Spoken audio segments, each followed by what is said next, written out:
Hi, this is Ryan Goodrich, CEO and founder of Intern Masters, and I wanted to kick off this video to say hi and then leave you with some tips now that we're coming into this year's recruiting season. So it's recruiting season. What does that mean? That's everywhere you go, people are going to have all these great opportunities for MBAs to take summer internships. But being that I've been in this area and have been recruiting for the past 5 years, I want to give you some tips before you go into an interview or go into a recruiting fair, and hopefully set yourself up so that you're in the best position to be successful. Now, this particular video isn't going to be about what to do. It's going to be more about what not to do, because I've seen some pretty embarrassing situations, and I want to keep you from kind of falling into those traps that I've seen other people fall into. So rule number one, don't bro hug anybody.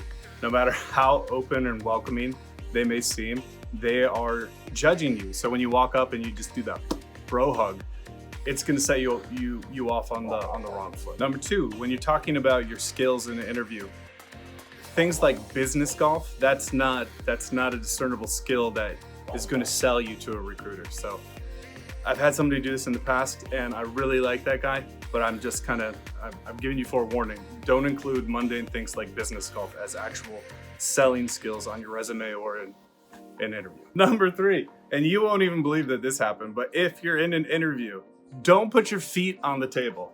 Like, don't lean back and go like this as people are asking you questions and you're responding. I don't even have words. Number four, so be prepared for uncomfortable questions and do everything you can to not sob uncontrollably. This actually happens too. If you're in a moment, it's high stress, I get it.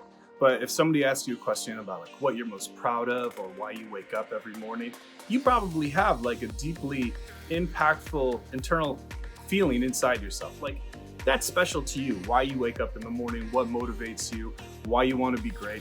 But try to control your emotional response to it and do everything you can to keep from sobbing them.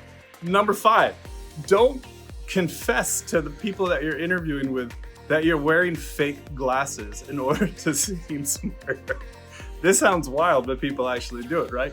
So it's a way to showcase that we actually do have unconscious bias in the interviewing process.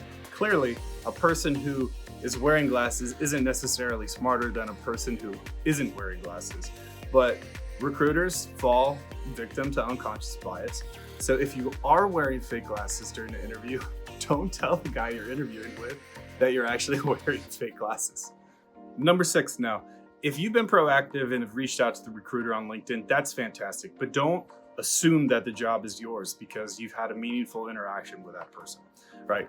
Come ready to showcase your strengths, continue to focus on the positives, how you can make an impact to the business, but never assume that the job is yours until you have an offer in front of you. Number seven, don't fail to ask a ton of questions. So when I would interview people, I had my set questions and everything, but that's not where I made my decision. That your answers to those questions isn't what set you apart from somebody else from me. What set you apart from other people was your ability to ask me questions about my program, about my company, about what experiences you would have, how you are a good fit. So make sure that you have done your research and you have questions ready to ask of the recruiter or the person who's interviewing. Number eight, don't fail to do your research. If you don't know anything about the company, I can't really help you there. So, and in the past, I've had this too. Like I used to represent Bayer, and I'd go recruiting and I'd say, guys, what do you know about Bayer? And the first thing they'd say is aspirin. Well, what else do you know? Silence, right? So if you're gonna go and you're gonna interview, make sure you research that company. Number nine, don't bypass context because you're assuming that the interviewer knows what you're talking about. A lot of times when we ask questions, people just jump right into their past work history, kind of like we're there with them, but we're not. You actually have to tell a story. You're the protagonist. Walk us through your adventure and all the different accomplishments that you've had. Like if you're going to reference a project, start me at the beginning. What was the project? Why was it important? Why were you put on it? What were your goals and your objectives? And then how you navigated through to the end. So I want a complete picture. I don't just want to be dropped in right in the middle. And number 10, don't be a talker, be a doer, right? So if you're going to tell a recruiter that you're going to follow up with questions, or if you're going to send them something, actually do it. The first thing that will rule you out is if you promise to do something for the recruiter or for the hiring manager that you're speaking with after the interview and you don't do it, right? So that clearly indicates that you are a talker and not a doer, and the people who are recruiting you want doers. So my name is Ryan Goodrich, founder and CEO of internmasters.com. I hope you found these tips useful as you kind of navigate this journey. I know you've got so much stress, so much on your plate right now. You have business school, you're actively searching for internships. Don't let the wear and tear get you down. Stay positive, stay focused. Continue to follow me. I'll be posting more content. I hope you found this useful. If you do, please like and share.